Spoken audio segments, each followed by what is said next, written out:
Fear. Now, when we think of fear, we think of maybe two guys facing off in some action movie, right? I experienced fear my first time when I was 10 years old. That I really understood fear. My father said, well, let's go ride horses. Now, I never rode horses until that point, but I knew they were big, much bigger than me, and I knew if it were up to me, I probably would not do it. But my father wanted me to go ride horses with him, so that's what we did. Went down to the stables, and I know he saw a look in my face because my heart was pounding 1,000 miles a minute, right? And I was scared. I was very scared. I was very fearful. This horse was huge, looking at me like, you know, I'm this little kid, 10 years old. Horse as big as a barn to me, right? And I was very scared. But when you're that age and you have your father there, right? At least for me, I feared letting him down more than I feared the horse, right? And so eventually I did. I got out of that big old horse and I rode him. And I rode him for about an hour. And the whole time I was very scared. He probably knew I was scared too, right? But I didn't want to disappoint my father, so I rode the horse. And it was probably the most scariest thing I did as a young kid back then. And I think about that even now because when he passed, he wrote me a letter and he said he knew, he knew that day that how scared I was and how proud he was that I still got on the horse. So that was a very big thing for him too, to see his son face down his fear and overcome it and still get on the horse, right? But the real thing behind that was that I didn't want to let my father down. That's what it was really, right? Didn't want to let him down or him to be disappointed in me. So I got on that horse and I rode it. And the whole time, man, I was so scared, right? Now, people are going to come to you and your channel and they will want to see and hear and watch as you talk about challenges in your life and when you were scared, when you had fear, when you were doing things so you didn't disappoint others, good or bad, overcoming your fear, overcoming obstacles that you said, you know what, I'm still going to go forth with this challenge and do it. And, you know, people, remember, they come to YouTube to solve problems.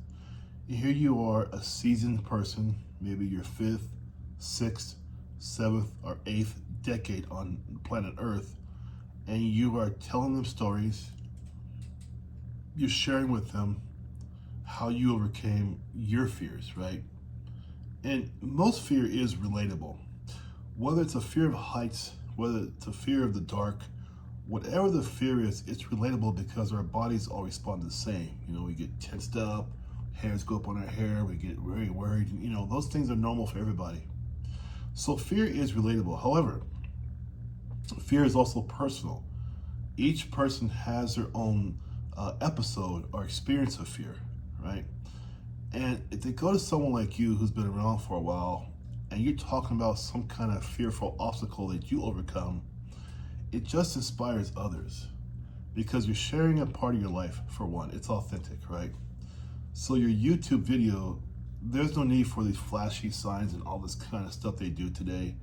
They're looking for you for authenticity, not for how cool, how IT filled your video is. That doesn't help anybody. They're coming to hear your story, how you overcame these obstacles, and how they can then use your story to help them as well. This is why I keep saying we're 34% of the US population, and we are severely underrepresented. They have stuff on YouTube like games, people playing games all day long or doing silly stunts, whatever, you know. But they don't have Gen X and Boomers on there very much. And we should be on there because we have knowledge through experience. You just can't learn from a book. You learn from living life. And you can dispel that information to somebody watching your channel. And that's the really cool thing about it. If you want to start your channel to talk about your life, share your fears, your victories, whatever you want to share, right? And you think people can learn from, this is a place to do it. If you go down into my description, get into the community down there, and you too can help others as they go through life, its challenges and its tribulations. Also, too, I want to tell you, I'm reading a book right now by David Brooks. It's called The Second Mountain, and it's a really good book. It really relates to us, people our age, with our experiences and our revelations. So also, too, if you want that book, go down below too and get his book as well in my description. It's a really great book. No, I didn't write it, he wrote it. I just like it a lot. I want to recommend it to you. Do you see what you guys can do for other people? How you can help other people? You can pay it forward. See my community down below. Join up.